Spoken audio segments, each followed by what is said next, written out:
Chapter 3. The relationship between joy and sorrow. And they shall obtain gladness and joy. Sorrow and mourning shall flee away. 2 Nephi chapter 8, verse 11. You might think that a book on joy is going to tell you things aren't as bad as they seem. If it did, you would rightly set it aside, because while we all wish that that were true, if you are reading this book, it is probably safe to say your experience suggests otherwise. Things are not only as bad as you have experienced, they are far worse. That is the bad news. The good news is that God has tools that are capable of enabling you to feel greater joy than you ever have in spite of what you know, and that these tools are also sufficient to overcome all the bad of which you are not yet aware. This world is a dark place. In fact, it is almost surely darker than you yet know. How bad is it? We all have a physical limit of pain, the point at which we would die because it is so great. We seem to be able to endure more mental pain than physical pain, but there too exists an absolute limit. This world is a bad enough place that if you were to experience the depths of what can happen here without the appropriate tools, you would immediately die. Fortunately, good exists in equal quantities to bad. The tools God provides are capable of minimizing the duration and effects of the negatives while maximizing the duration and effects of the positives. Those who obtain and use the tools that are available to maximize joy will eventually see the reasons for what they've gone through, the promised result, and that there was no other way.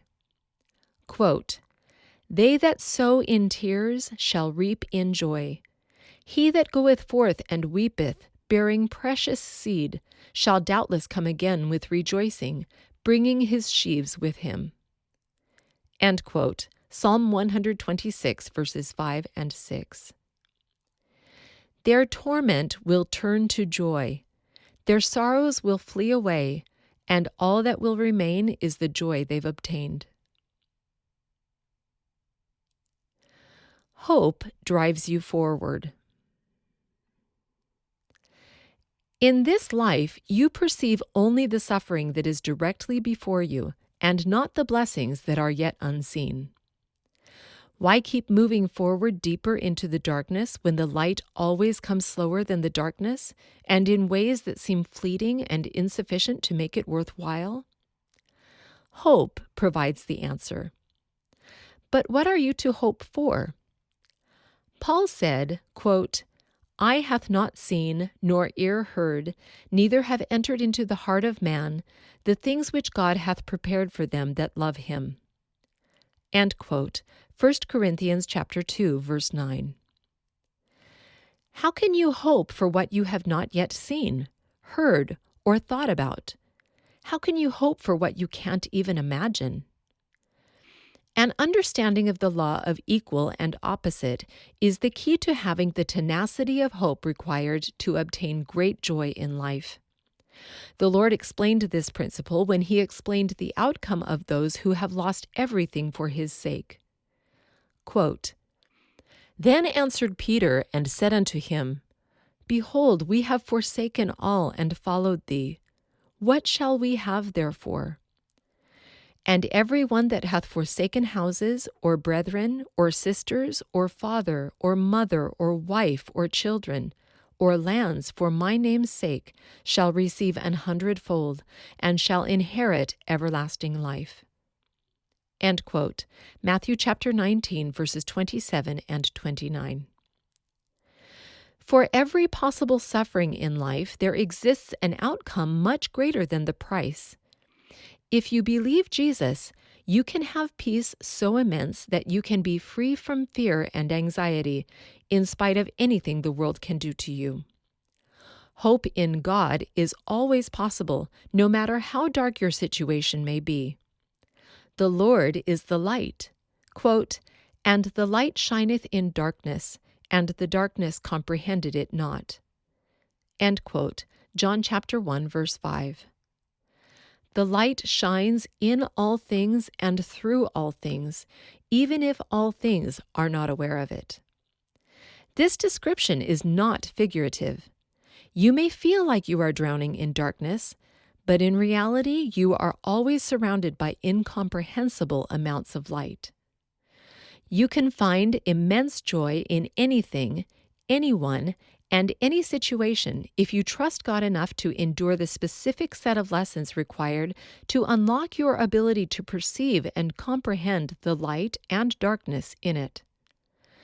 When we are surrounded by darkness, we ought to hope for equal and opposite joy. We ought to realize that, although the full details of how it will happen and of what it consists lie outside our present understanding, we will indeed encounter joy that surpasses all the pain and suffering we have experienced. Not only is God just, He is not arbitrary. Everything you endure is limited to exactly what is necessary in order for you to gain the equal and opposite. Quote, "But behold, all things have been done in the wisdom of him who knoweth all things." End quote. 2 Nephi chapter 2, verse 24. God ensures that, quote, "all things wherewith you have been afflicted shall work together for your good and to my name's glory." End quote. Doctrine and Covenants, section 98, verse 3. These are not trivial concepts. They are powerful, and embracing them will strengthen you against any trial in life and beyond. For instance, Stephen had enough peace while being stoned to death that he prayed for his assailants. Isaiah was able to be sawn in half without doubting his mission and purpose. The Lord himself was focused enough to arrange for the care of his mother, address the needs of a man crucified with him, and pray for the soldiers who nailed him to the cross, all while suffering maximal physical and unimaginable spiritual affliction on the cross. But for a moment. Tough times abound, and while you are in them, they are all-encompassing. In order to overcome these tough times, it becomes necessary to realize and trust in the fact that tough times never last forever and always yield results that are worth the pain. Quote, "For our light affliction, which is but for a moment, worketh for us a far more exceeding and eternal weight of glory." End quote. 2 Corinthians chapter 4, verse 17. Quote, "Peace be unto thy soul. Thine adversity and thine afflictions shall be but a small moment. And then, if thou endure it well, God shall exalt thee on high. Thou shalt triumph over all thy foes." End quote. Doctrine and Covenants, section 121, verses 7 and 8. There exist many situations here so brutal that the only way you can endure them is by trusting that God would only subject you to them for your benefit. There exist many situations here so intense that the only way you can make it through them is by trusting that God will always make everything work out for your benefit. There exist many situations here so murky in purpose that trust in the power and knowledge of God is the only way to see them as precisely engineered circumstances for your benefit. This perspective is empowering. No one looks at a marvelous building and imagines the extensiveness of the scaffolds used during construction. After trials have served their purpose, they go away. When they do, you retain everything you have learned and receive everything you are now prepared for. The almost universal reaction to afflictions is to avoid them, rather than learn what is revealed through them. This is why most people who suffer awful tragedies never reach the point where they see the value in their experience. Instead, by seeking to avoid what the experience reveals about life, about people, and about themselves, they ensure that their only protection against what they lack is their ability to forget the situation. Only by learning the lessons exposed by the experience can you come to the point where you truly overcome it and benefit from it. When you cast metal, you make a mold out of sand. Mold making can take a long time if it is an intricate design. Once the mold is made, you pour in the molten metal. Then you break the mold apart and blow away the sand, and all that is left is the metal object. It was formed by the shape of the sand, but after you are done, all the sand goes away. This is how tough times are in life, provided, of course, that you learn what they are meant to teach you. Once you've learned what they are trying to teach you, the sand blows away, and you are left with the prize, which is the joy available to all those who know that thing. The positive benefits of what we suffer extend far beyond the immediate effects. Suffering makes joyous moments prolonged and much deeper. By teaching us what we lack, it helps us appreciate what has value, and we retain that valuation long after the suffering ends. Our transient memories shorten the duration of the benefits of contrast provided by cycles of suffering and joy. Imagine if, after a workout, the endorphin rush never faded. When you die, you will have a perfect memory of what it was like to go through what you did. You get to keep the gratitude of it being over. You will retain the benefits of contrast. To an extent, you can learn to feel this way in life as well, as will be covered in the chapter, All Things Before You Continually. Maximizing joy through increased suffering. God is both the happiest and saddest being. Those who embrace all that God has to give do indeed encounter a state of never-ending happiness. Quote, "And moreover, I would desire that ye should consider on the blessed and happy state of those that keep the commandments of God. For behold, they are blessed in all things, both temporal and spiritual. And if they hold out faithful to the end, they are received into heaven, that thereby they may dwell with God in a state of never-ending happiness. Oh, remember that these things are true, for the Lord God hath spoken it." End quote. Mosiah chapter 2, verse 41. However, they also encounter massive afflictions and trials. Their destiny, if they manage to become heirs of God, is to experience the depth of both the joy he experiences and the sorrow he experiences. Consideration of this fact yields several conclusions. 1. It is possible to have maximal happiness in spite of the presence of any degree of sadness. And 2. Tools exist that make it possible to do so. Joy and sorrow are not mutually exclusive. Joy and sorrow exist in equal and opposite intensities. Everything in life has a price. The price is always denominated in the opposite of what we seek. The way these things work is that the more of something you want, the more of its opposite you must endure. Conversely, the more you are willing to endure something negative, the more of its opposite you will acquire.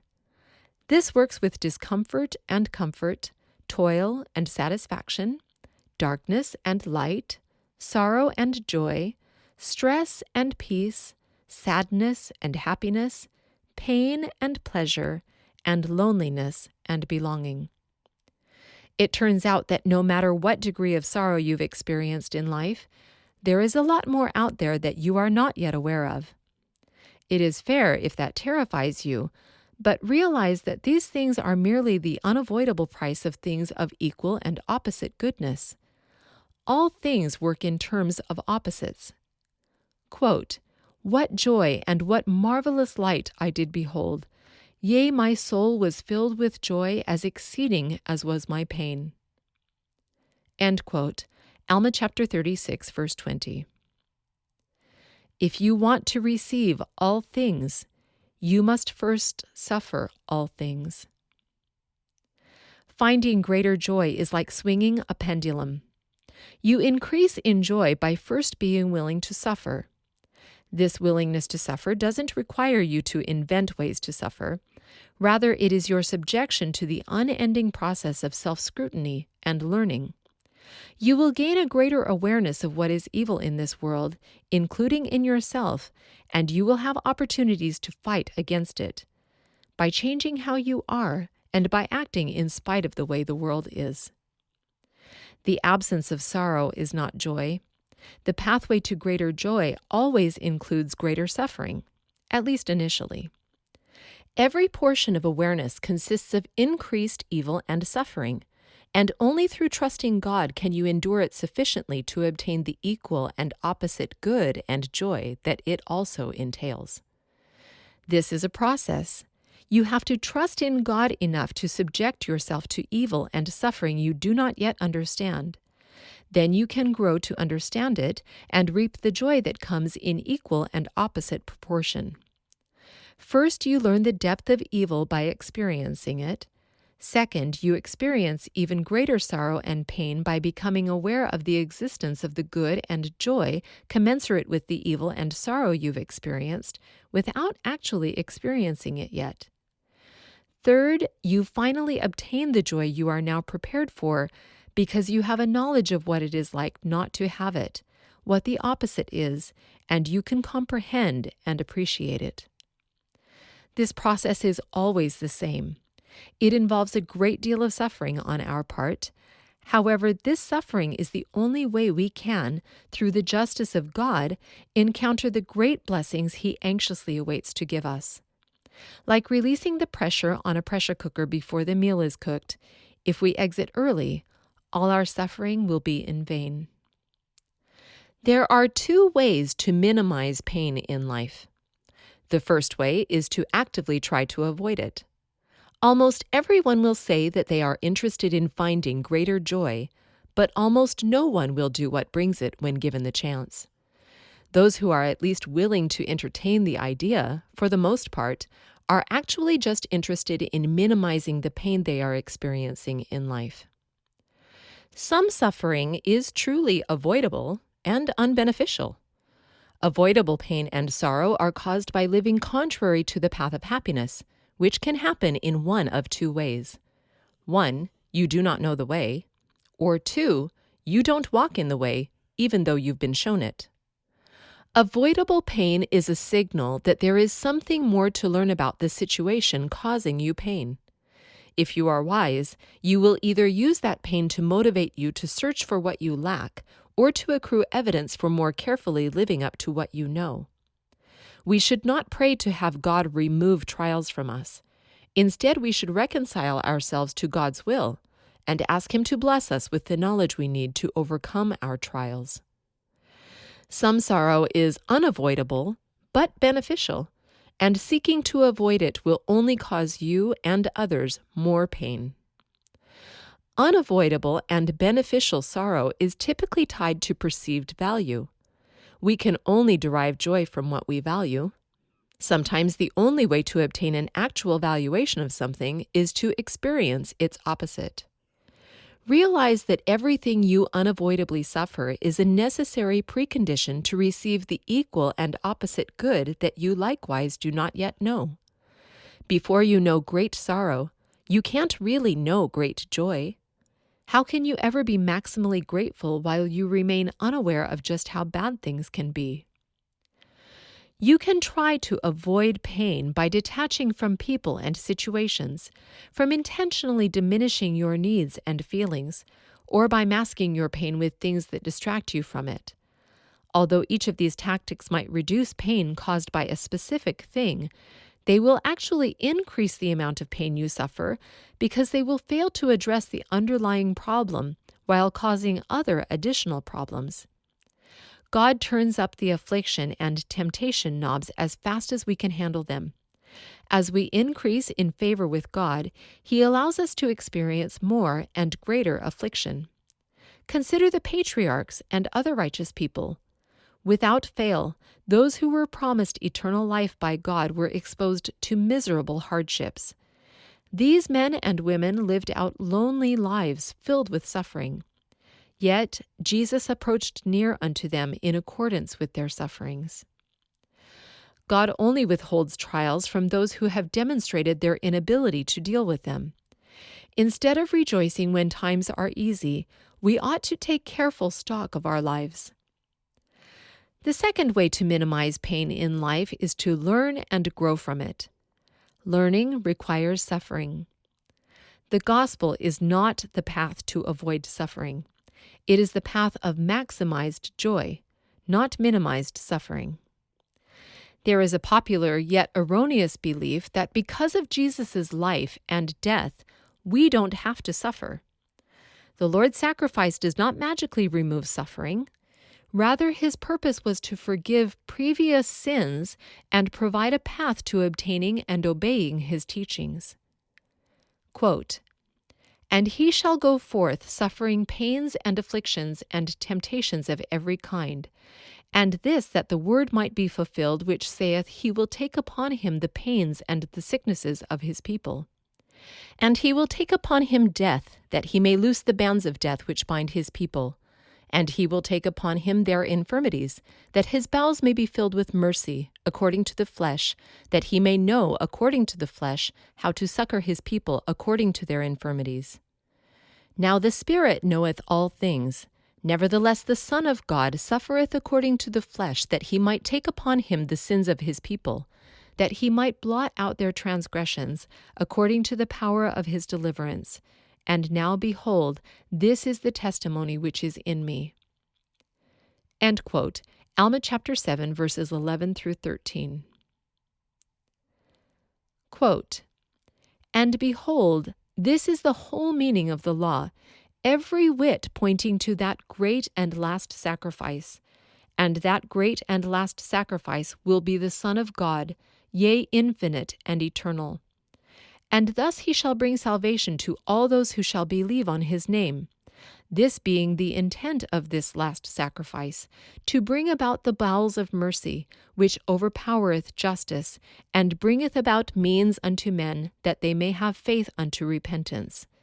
And thus mercy can satisfy the demands of justice, and encircles them in the arms of safety, while he that exercises no faith unto repentance is exposed to the whole law of the demands of justice. Therefore only unto him that has faith unto repentance is brought about the great and eternal plan of redemption." End quote. Alma chapter 34, verses 14 through 16. The Lord's life and death doesn't magically remove your suffering, but it does provide a path to avoid the suffering that is due to suboptimal behavior and to make unavoidable suffering worthwhile. The gospel frees you from the portion of sorrow you bring through your own mistakes by teaching you better ways to live. But the other portion of sorrow, the part caused by other people, actually gets worse the more understanding you have, not better. The gospel does not free you from all sorrow. It makes the sorrow worth it. We are told that, quote, "men are that they might have joy," end quote, 2 Nephi chapter 2, verse 25. Not men are that they might avoid pain.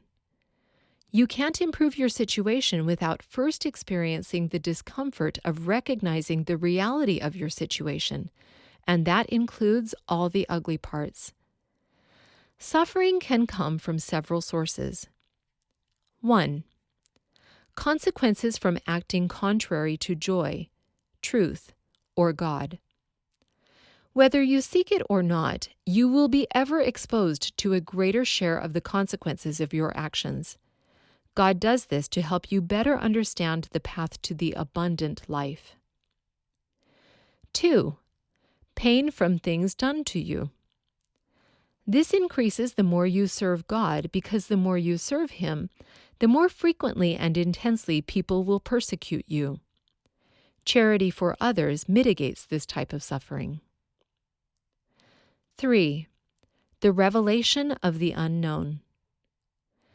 This increases with awareness, but can go away completely through trust in God. Everything He does is for the benefit of the world. All things work for good to those who love God. 4. Vicarious suffering through empathy for those who act contrary to joy. Inasmuch as you care about other people, you will experience their pain as if it were your own. This can exceed their present pain to the degree that you comprehend consequences of their action or inaction that they do not. This increases with your growth. The sources of suffering suggest that rather than avoiding greater suffering, we ought to embrace learning and all the suffering that must occur to enable it. Suffering empowers us to experience heightened joy. Sorrowful moments grow our purpose. With a stronger, better purpose, we can withstand more intense sorrow. With a strong enough why, you can endure any what. You have to actually comprehend the magnitude of good and evil. Whether you choose to or not, you will eventually be exposed to everything anyway. Quote, "We shall have a perfect knowledge of all our guilt, and our uncleanness, and our nakedness." End quote. 2 Nephi chapter 9, verse 14. The choice is not whether it will be revealed, but whether you will seek to learn it now, when there is still benefit in doing so, or later, when you no longer have the opportunity to obtain the tools to have maximal joy in spite of your knowledge. Quote, "But woe unto him that has the law given, yea, that has all the commandments of God, like unto us, and that transgresseth them, and that wasteth the days of his probation, for awful is his state. And in fine, woe unto all those who die in their sins, for they shall return to God, and behold his face, and remain in their sins." End quote. 2 Nephi chapter 9, verses 27 and 38. Quote, "I must work the works of him that sent me while it is day. The night cometh, when no man can work." End quote. John chapter 9, verse 4. The better you become, the more evil you become aware of. The more light you have, the more darkness you can perceive. Quote, "And the light shineth in darkness, and the darkness comprehended it not." End quote. John chapter 1, verse 5. Maximal joy is perhaps the rarest thing in life. One reason for this is that it is encountered in the deepest sorrow. Don't fear the revelation of greater sorrow. The only way to approach maximal joy is through great suffering. The joy you find in life will be determined by how much sorrow you are willing to walk through first. When you place a limit on how much you are willing to suffer, you will always limit how much joy you can receive. You have to suffer everything there is to suffer before you can experience all available joy. If we want to have more joy, we ought to expect things to get worse and worse. Some people possess tools that are adequate to contend with the degree of sorrow they are aware of. This doesn't mean there doesn't exist sorrow beyond the strength of their current tools. In order to contend with all of the negative things possible in life, you need all of the tools that are available in this life. You can't overcome what you have not yet experienced. You must descend below all things in order to ascend above all things. The joy-sorrow cycle. If a child has the fortune to be born into a stable family, they will grow into a young adult largely insulated from the chaos of life. Part of adulthood is coming into unchaperoned life. Adults do not have walls to protect them from the occasional but often intense exposures to what this world is capable of doing. When a person is hit with the first main crisis of their lives, they undergo a descent into degrees of sorrow of which they were perhaps not previously aware. Some never come out of it, and others escape it through the same seemingly random events that got them there. Some few actually gain an awareness of what they previously lacked, obtaining the tools required to overcome the thing that initially overcame them. These people end the experience having ascended to greater joy than they had prior to the descent into greater sorrow. Descent can consist of many different things. Typically, it includes the revelation of a greater degree of reality beyond your previous awareness. If you want something better than what you have, the only way to get it is for the Lord to show you that what you have isn't as good as you thought, either by exposing you to something better or by showing you something worse about what you thought was good. You are free to embrace what you have been shown and actively seek to incorporate what you have learned into your life, or you can attempt to flee from it. Fleeing from increased awareness may free you from thinking about reality, but it will also free you from any chance you have of improving your outcome. Also, turning from increased understanding won't free you from the consequences of your understanding. Falling doesn't hurt less if you don't realize you are falling, but realizing you are falling may give you an opportunity to stop before you hit the ground. To maximize the amount of joy you obtain in this life, it is necessary not only to recognize the pattern of descent and ascent, but to realize that it is a cycle, and you can make as many rounds upward as you choose to. The Lord taught that while some descent arcs come whether we seek them or not, see Matthew chapter 5, verse 45, we can opt to participate in more by choosing to be teachable. Quote, "For whosoever exalteth himself shall be abased, and he that humbleth himself shall be exalted." End quote. Luke chapter 14, verse 11. Teachability is a factor of how honest we are about life, others, and ourselves, as well as a realistic view of how little we know. Did Jesus experience descent? Of course he did. He had to live through the successive revelation of the impermanence and limitations of everything he valued in life until all that was left was the goodness of the Father. Meanwhile, what he understood of the goodness of the Father increased line upon line. Descent cycles help us improve. Pause for a moment and consider the last time you were in a great deal of pain. The pain need not be physical. Emotional pain is at least as effective. How close were you to God before the onset of that pain? And during? How willing were you to find something better before? During? While we are in a descent arc, it is much easier to seek and apply what is needed to improve. We are more willing to ask, what am I lacking that this shows me?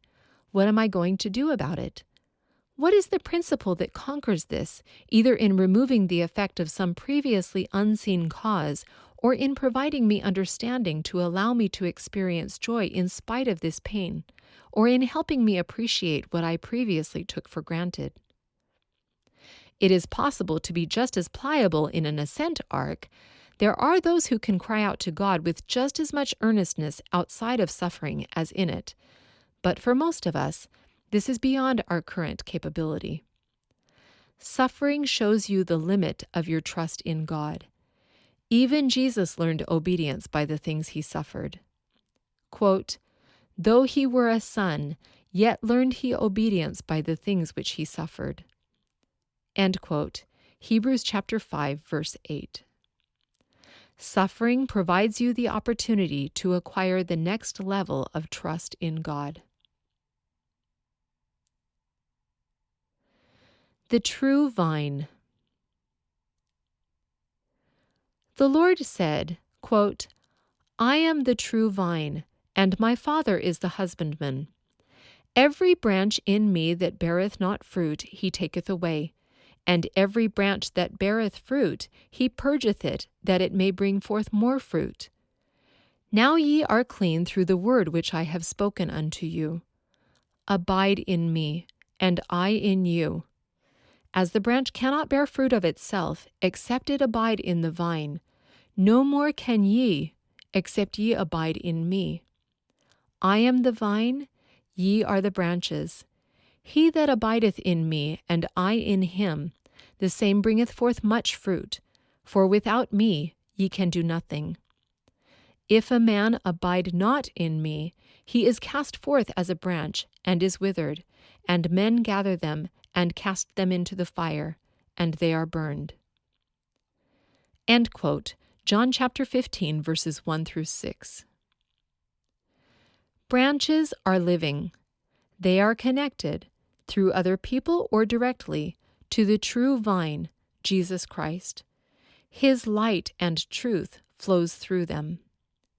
To be clean is to be reconciled to the truth you have received already, or to be living up to everything your conscience tells you. He will teach you more, improving the capacity of your conscience by increasing what you understand and changing the way you see things. The more branches you grow, the more knowledge you have, the more fruits you have the capacity to bear. There is a difference between branches and fruit. There are things in your life right now that you see as branches that are actually fruits, and there are things in your life that you see as fruits that are actually branches. Fruits are terminal. They appear at the end of branches. They are not connected to anything else. They grow from blossoms to buds to fruit, ripen, then are enjoyed and perish, or rot and perish, but either way, they perish. Fruits only grow on young branches. Choosing to stop growing means choosing to end your fruiting. You can stop with one little stub of a branch, or you can grow into a massive cluster of fruiting branches. Fruit can be very enjoyable when it is ripe, but it will always, in the end, be purged or taken away. It is in the sustaining of the branch and not the preservation of the fruit that fruit will continue to be available. It won't be the same fruit, but it will be more fruit. It is taken away by increased awareness that shows it isn't what you thought, that it changed, or that there is something much better.